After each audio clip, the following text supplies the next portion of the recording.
There was no proof that my daughter died of heart disease and cardiac arrest. Yeah, where have this stop in there?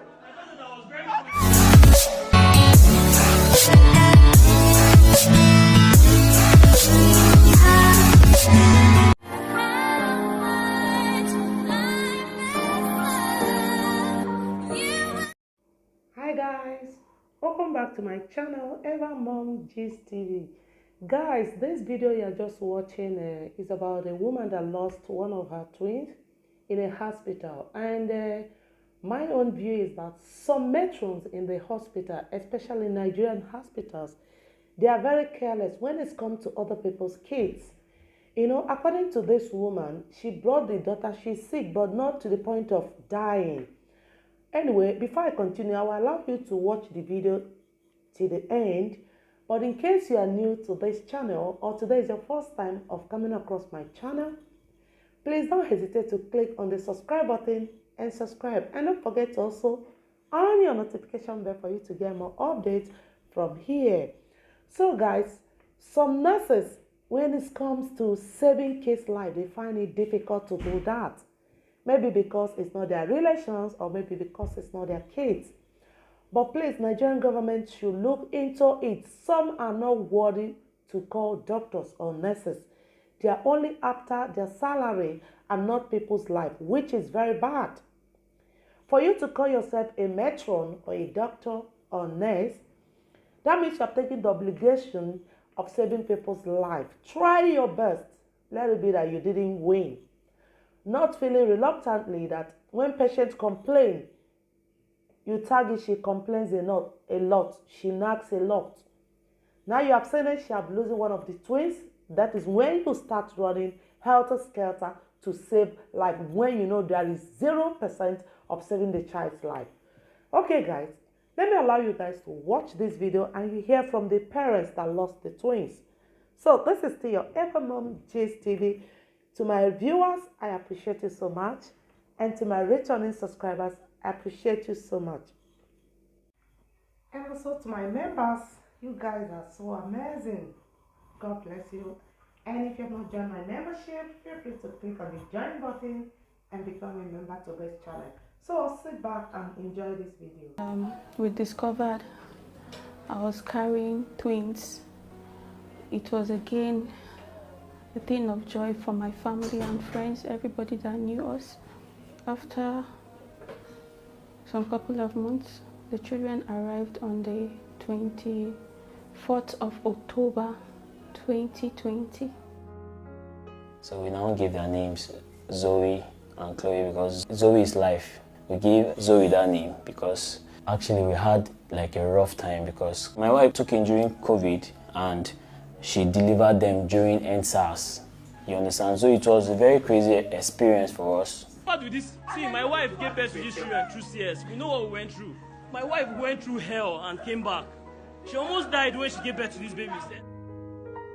They were all doing good, like they were health-wise, they were okay and all.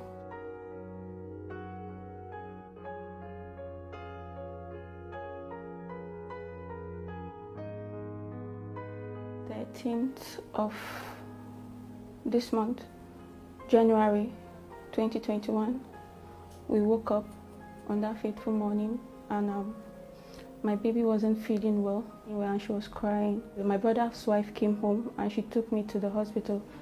We asked of the hospital that will take her to because I'm new in Lagos. So somebody recommended Randall Mother and Child Hospital, Baja, in Surulere here. So on getting there, we met with the doctor. So she checked her. She said she's quite okay, but we need to conduct a blood test. When I now got to the hospital, they gave me another blood sample that I need to go and take another blood test. I did the test and I brought the result back.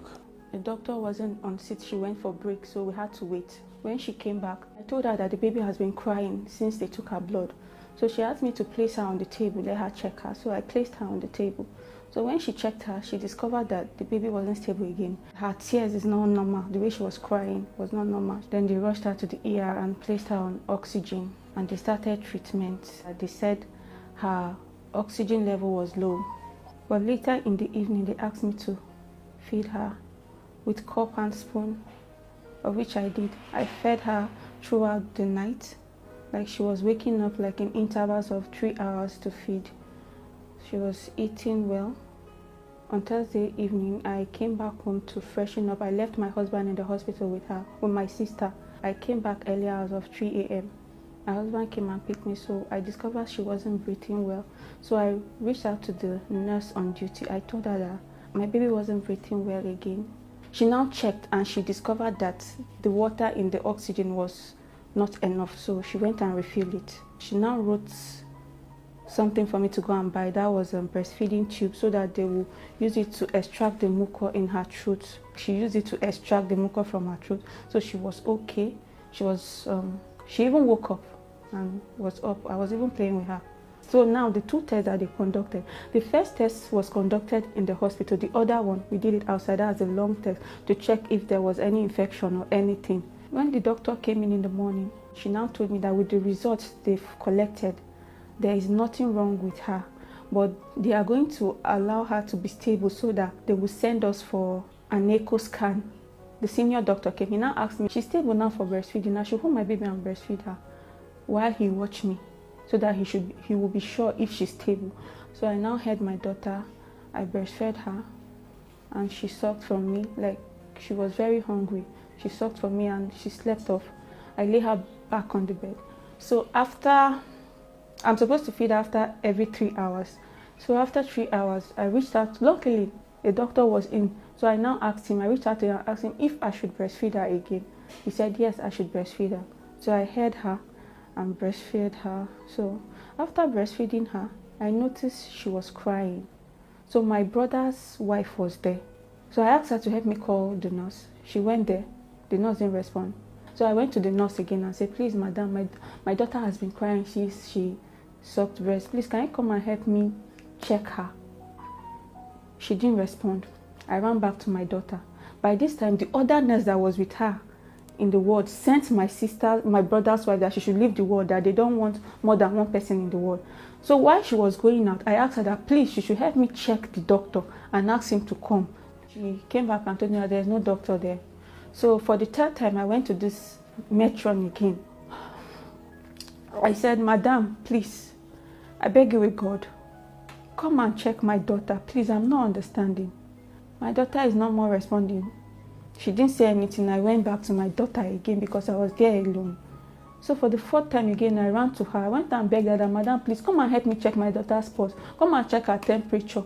Check anything you're supposed to. I'm not understanding. My daughter is not responding again. Like, there is a change in the way she's breathing. I told her. The woman now said, kai, madam, you too they disturb. Haba. Then she now spoke Yoruba with that other woman. And they were complaining. They were there talking. Madam, you are disturbing. I said, I noticed something was choking my daughter. I said, it's a lie. When the doctor came, it was the same thing I was telling this woman. Stop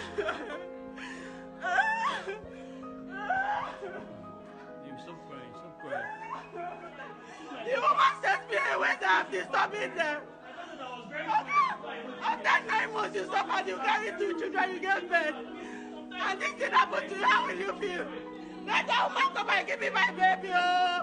Let her come back and give me my baby!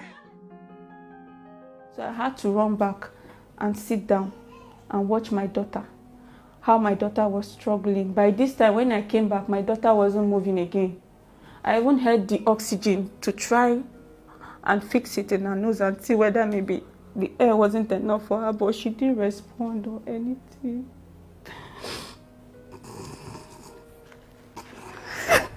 It was after 30 minutes. The doctor came in and he sat down for some time. I was just looking at them. The matron now stood up and went and checked her oxygen. Her oxygen level that was around 44 or what. When she checked, the oxygen level was around 80 something. And her sugar level was normal. Everything was normal all of a sudden. And I said, this thing is not normal. By this time, my daughter has already died. My daughter was already gone. Then they started rushing, pumping things, bringing things to revive her. By this time, she was already gone. They discovered breast milk was coming out of her nose because she choked. Madam. You need people check my baby before you kill my baby. You kill my baby and tell me about baby. I want to die to about Bro, you see, I held my baby like this, lifeless. I held my baby like this, lifeless. My baby that I brought, see, this baby only cried at home. We took this baby to this place. We did photo shoot of our babies. It was supposed to be 3 months. Next week, we did a photo shoot. We were supposed to upload this. One of the nurses now walked up to me and said, "Ah, sir, sorry, I wanted you to come and sign your daughter's death certificate." It took me time. Inside my heart, I still had it in mind that my daughter is still alive. She's not dead. I now went through it and I saw that the road that my baby died of heart disease, constant cardiac arrest till death. This is my baby that they checked in the hospital. They said they didn't find anything. How come? Like, we're even supposed to go for the echo scan on Monday. That was what they said. I asked them repeatedly, if a baby is having this issue, what's the problem? They said they can't tell unless we bring the echo scan. So I don't know where they got it that my daughter died of heart disease. I begged this nurse yesterday. I begged them. I said, please. I said, please, nurse, come. My baby has not understanding. She's not responding. This woman sent me away that, madam, you are disturbing too much. Before they could come, my baby has already gone. Look at this hospital very well. This hospital is a mess. They are just paying the staff for no reason. They are not working. They are not doing anything. They have been taking people's lives. Around the hospital, this place, they have been killing babies.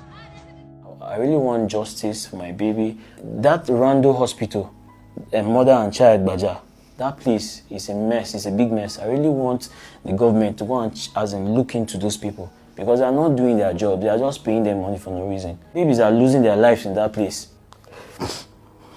So that was how I lost my baby. So guys, you have heard the woman. It's so painful, guys. Medicine after death, when the baby must have gone, that is when they started running helter-skelter to help out. But when she was complaining, they were like, "Madam, you disturb too much. You disturb a lot," when the woman is only trying to save her baby's life. Anyway, let me see your thoughts in the comment section. God bless you. This is still your Ever Mom Gist TV. I appreciate you all for watching. Please share this video. Okay, bye-bye.